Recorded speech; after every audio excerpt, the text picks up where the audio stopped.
slavery, when black people like me talked to the slaves, they didn't kill him. They'd send some old house Negro along behind him to undo what he said. You have to read the history of slavery to understand this. There were two kinds of Negroes. There was that old house Negro and the field Negro. And the house Negro always looked out for his master. When the field Negroes got too much out of line, he held them back in check. He put them back on the plantation. And he lived in a better house. He lived right up next to his master in the attic or the basement. And he loved his master more than his master loved himself. If the master got sick, he'd say, "What's the matter, boss? We sick?" He never wanted his master's property threatened. And he was more defensive of it than the master was. That was the house Negro. And today you still have house Negroes and field Negroes. Yeah.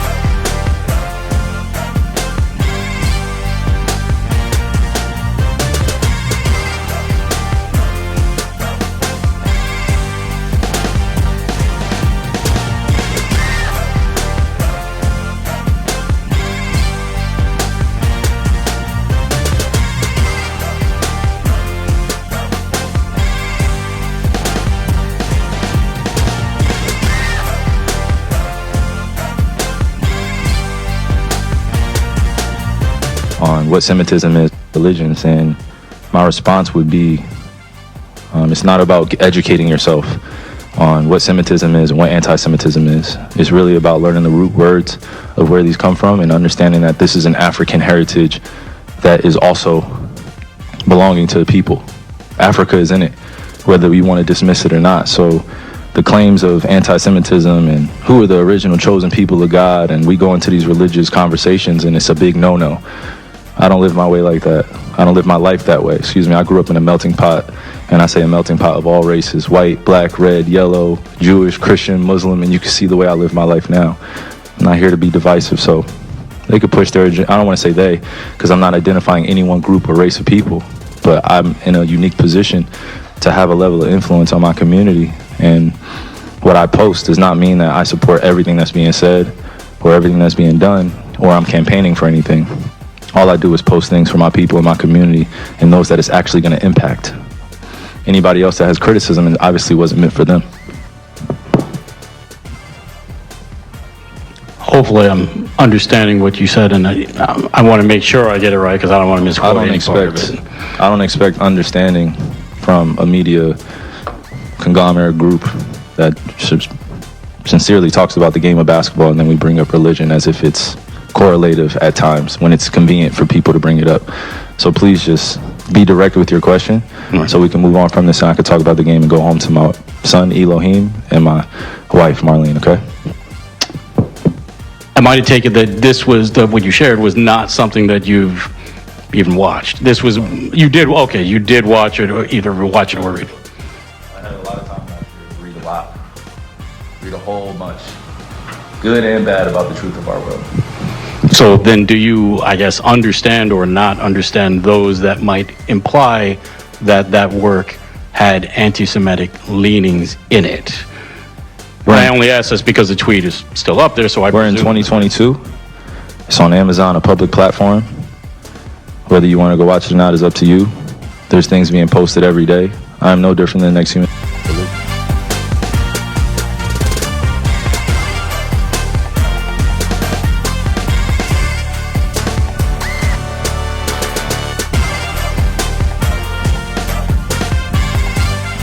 Surprised that I did hurt people? Are you surprised that reaction and some of the things that you did hurt people? Yeah, I think I can ask a better question. It's just, where were you when I was a kid, figuring out that 300 million of my ancestors are buried in America? Where were you guys asking those same questions when I was a kid dealing with, learning about the traumatic events of my familial history and what I'm proud to come from? And why I'm proud to stand here, and why when I repeat myself that I'm not going to stand down, it has nothing to do with dismissing any other race or group of people. I'm just proud of my heritage and what we've been through, and the fact that this has pinned me against the Jewish community. And I'm here answering questions of whether or not I'm sorry or not on something I didn't create, and it was something I shared, and I'm telling everybody I'm taking responsibility, then that's where I sit. So, you know, these same questions that you guys ask, me dealing with it as being a melanated, pigmented person all around the world and dealing with racial biases against my skin color, demeaning me because of my religious beliefs, and I'm still sitting in the seat standing. So I take my full responsibility. Again, I'll repeat it, for posting something on my Instagram or Twitter that may have had some unfortunate falsehoods in it. But I also am a human being that's 30 years old, and I've been growing up in a country that's told me that I wasn't worth anything, and I came from a slave class, and I come from a people that are meant to be treated the way we get treated every day. So I'm not here to compare anyone's atrocities or tragic events that their families have dealt with generations of time. I'm just here to continue to expose things that our world continues to put in darkness. I'm a light. I'm a beacon of light. That's what I'm here to do.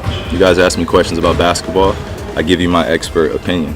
You guys ask me about other things, I give you my opinion, and it's met with whatever you believe the perception or the deception is.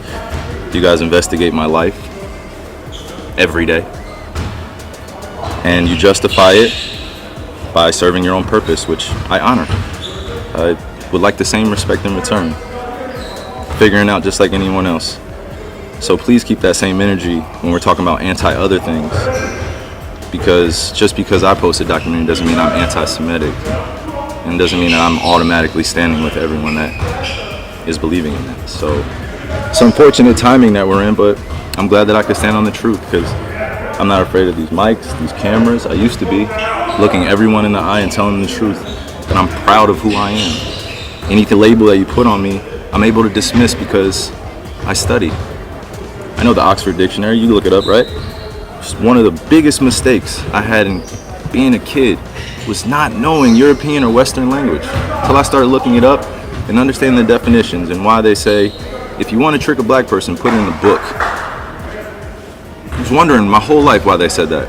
Now I'm 30 years old and I know reading is a superpower because it helps me understand where I'm going and where I come from. Like a tree with roots. Kyrie, the documentary listed among falsehoods, it said the Holocaust didn't happen. Do you believe the Holocaust those falsehoods are unfortunate. And it's not that I don't believe in the Holocaust. I never said that. Never, ever have said it. It's not come out of my mouth. I never tweeted it. I never liked anything like it.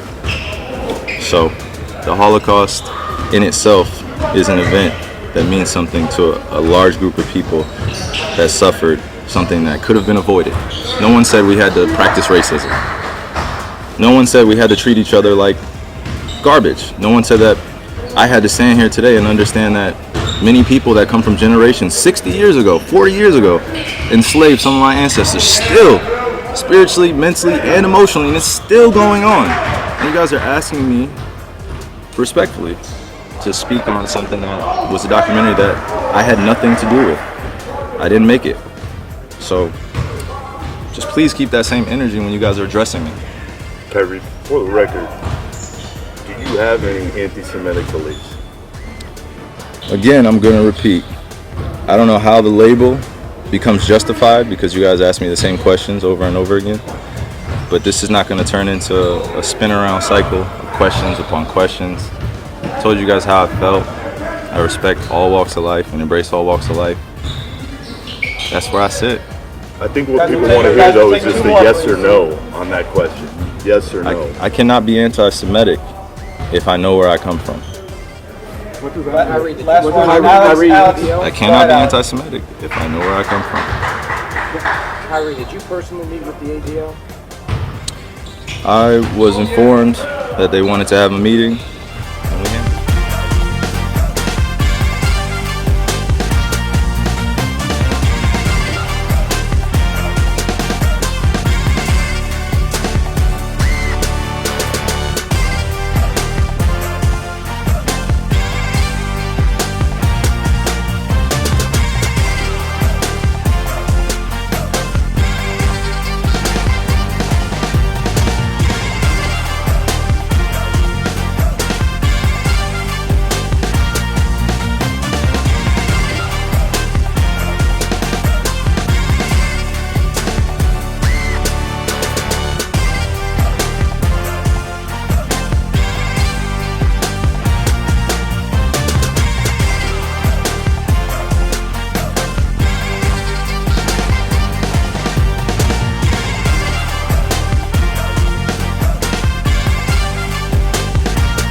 expectation when I read the press release, number one, to address the accusation of what the reporter said to Kyrie Irving, and now that's being circulated, that he doesn't believe that the Holocaust exists, right? And for me, I believe and I feel that that should have been the very first thing that was addressed inside the press release, right? The first thing that should have been addressed is making it clear what do you feel about the Holocaust. It's pretty simple. Just, hey, you know what? If it was me writing a press release, if it was done on myself, if I was in that position, I would have had the lawyers and I would have had, the PR. We would have made it clear my stance on the Holocaust. I would have made it clear stating that the Holocaust existed. In the sources that is presented is not to discredit it from a perspective of stating that the Holocaust did not exist, because, hey, the sources are there to show that the Holocaust did exist, right? But he should have put in there the stance stating that the Holocaust do exist or did happen, and then whatever historical information he's sharing on it, share sources like he normally do. But I believe that the first thing that should have started off with is bringing the discussion to him and away from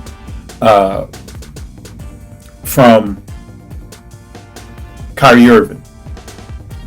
For me, I would have brought all the smoke. If I was in the position, I would have brought all the smoke towards me. I would have started off by making it clear that Kyrie Irving should not be held accountable for the works that he did. That would have been the first thing. The second thing I would have pointed out, I would have addressed the Holocaust, right? I would have made it clear my stance on the Holocaust, right? Not giving any room for assumptions, right? And I want to say peace and blessings to my sister Shonda. No, Kyrie Irving, that video that they're referring to, actually Kyrie Irving even made it clear. I got a video that Kyrie Irving says he's not retiring. Someone put that out there. Kyrie Irving never said that he was considering retiring. He do have a video making it clear that he's not considering retiring, right? But that's the video I saw was based upon the whole thing that happened with the COVID situation. But anyway, I'm just talking about the Ron Dalton thing for those that are coming in. And I want to make this clear. And I'm going to have to put up disclaimers because, and it's unfortunately that we have to put up disclaimers, especially when we have to talk about information. But there's a reason why you see the disclaimers that says, especially if you're interviewing someone or you're using certain materials, that from a historical perspective, that you have to be clear by stating that the thoughts and belief of the writer or the source of this publication, their views, right, are not a reflection of what we believe. I'm gonna make that clear. The thoughts, views, and opinions of Ronald Dalton and all the sources that I use does not reflect the thoughts, the views, and the beliefs of We Woke Now and of Passion for Reconciliation.